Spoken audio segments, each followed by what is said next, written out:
Hello, welcome back to another FPL video. We just had Game Week 14, Bruno Fernandes absolutely smashing it, along with Salah coming off after coming on for like 30 minutes and getting a 16-pointer.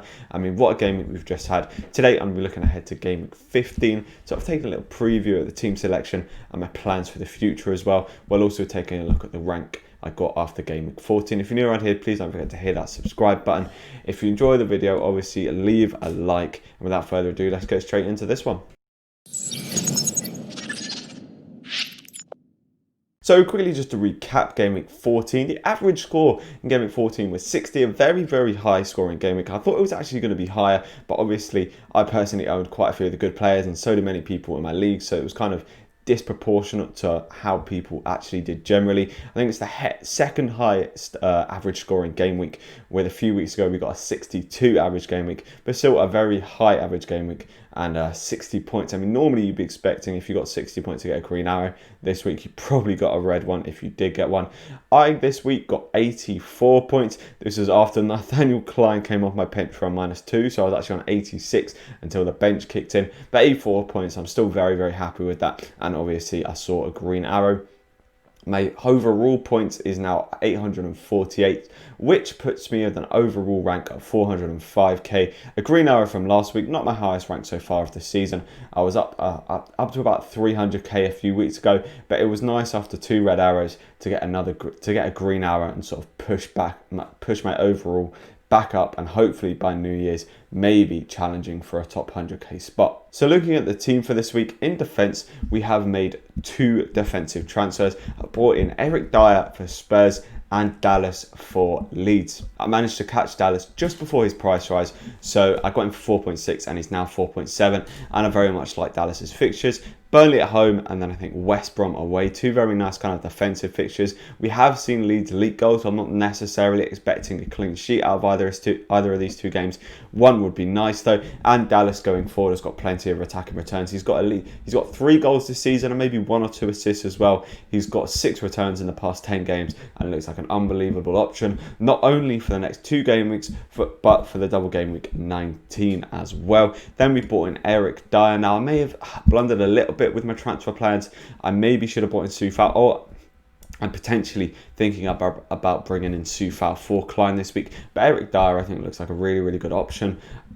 He's got some really nice fixtures coming up. We've got Wolves away, then we've got Fulham at home, Leeds at home. Leeds I wouldn't be expecting necessarily to get a clean sheet, but it's still not the worst of fixtures, and he also has a good game week 19 as well. Sheffield United away. If you're going to have a single game week as a defender, that is the fixture you would want. And then we have Nathaniel Klein here, who, as I said, I may take a -4 and bring in Soufal, but for now Klein is in that spot. Aston Villa away. Obviously I've got 2 players here who are playing against each other, Nathaniel Klein and Emiliano Martinez, both playing against each other. I think in this game we could actually likely see both sides score, which is why I'm tempted to take out Nathaniel Klein, as Martinez for me is just a long-term pick. He will be in there I think for the rest of the season for me. I'd be very surprised, I wouldn't be surprised if he was the highest scoring goalkeeper come the end of the year. But Nathaniel Klein, I mean, he should start against Aston Villa after Crystal Palace just got absolutely thumped 7-0. Hopefully they can have a bit of a resurgence, but I still expect them to concede in this game. Then moving on to the midfield, the 5 in the midfield I've talked about. I love owning all 5 of these guys, having the 4 premium assets, and then also Jack Grealish on the side as well, who somehow managed to pick up 10 points. I mean, I say somehow, but he managed to sort of, in the last 10 minutes of the game, grab himself 2 assists in the West Brom game, get a 10-point up, which was absolutely wonderful. Bruno Fernandes and Mohamed Salah, there's not really too much, and even Son I'd put into that. There's not really too much to say other than they are fantastic options this season. Salah gets the captaincy armband for me. West Brom at home, probably one of the easiest captaincy decisions I'm going to make all season. Salah is on absolute fire. I'm definitely going to be captaining him for most of the foreseeable future. Only time I may change that is the Leeds game where Spurs play Leeds. I think Son has the potential to be a very good captain there. De Bruyne has been a little bit disappointing over the past few weeks. I did bring him in when he had that sort of 14-pointer, then 10-pointer. So my returns for De Bruyne this season have actually not been too bad, but I think I'm going to steer clear from captaining him as he's just not as consistent as the likes of Bruno Fernandes and Mohamed Salah.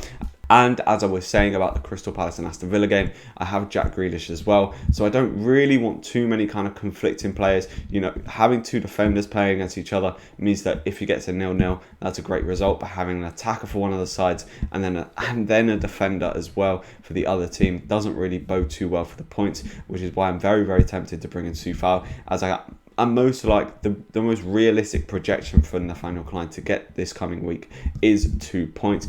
And Soufal, I feel they can keep a clean sheet against Brighton. He's been picking up many assists as well, and he's also very good for bonus points. So I think if I take the -4, I could still net a decent profit. And my thinking is as well, I really want Soufal for the double game week. His price is going to rise at some point over the next 3 weeks, so I'm going to have to -4 him anyway. So if I'm going to -4 him in later on down the line, why not bring him in for the Brighton home game, which is the most likely game in the next 3 game week for him to get a nice return. That being said, I do think De Bruyne this week should have a decent return. He's got Newcastle at home. Hopefully, you know, he can nick a penalty or just grab a couple of assists. He grabbed an assist in the last game, and he does, you know, his expected goals, expected assists must be very high because he still looks unbelievable, and in my opinion, is still the best player in the league. But the returns are just waiting there for De Bruyne to haul. And then obviously on the end of that, we have Son against Wolves. Wolves have just shipped 2 goals to Burnley. Burnley were the lowest scoring side in the Premier League before that game, so that doesn't really bode too well for the Wolves defence, especially against a Spurs side who have been extremely ruthless this year. That being said, Spurs did just lose to Leicester. It was a very, very poor performance from them, but the way Mourinho kind of built his team, he's definitely going to want them to fight back and have a resurgence. So I think Wolves are going to be on the end of a few goals from Sonny Boy. Well, I hope so anyway.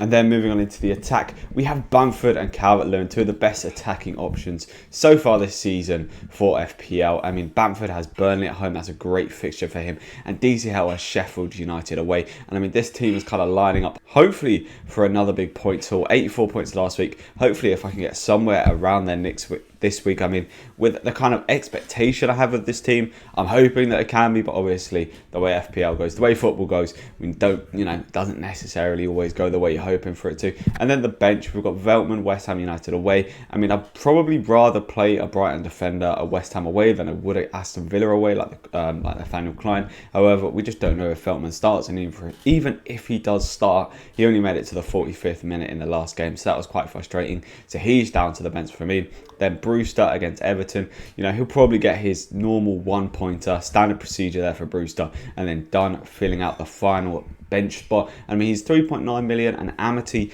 is starting to come back into the team for Leicester. So hopefully I can make that kind of 1-to-1 swap at some point soon. But there are plenty of other transfers that I want to make, and it's not a wasted transfer because obviously you bring in Amity in and he does play and he can get points, but it's not a necessary transfer just yet. And the goalkeeper bench spot, I've still got Nyland. I mean, he's not even playing anymore for Aston Villa, so I do need to sort that spot out. But yeah, this is how the team lines up for Game Week 15. So I hope you have enjoyed this quick team selection video ahead of Game Week 15, obviously on Boxing Day. I will be doing a stream on Boxing Day, just like last minute decisions, last minute captaincies, last minute transfers, etc. So get in on there if you have any last minute decisions or you just fancy a little watch along for some FPL discussion. Don't forget to hit that subscribe button if you're new around here. We're getting closer and closer to that 200 mark. Hit the like button if you have enjoyed, obviously, and I'll catch you in the next one.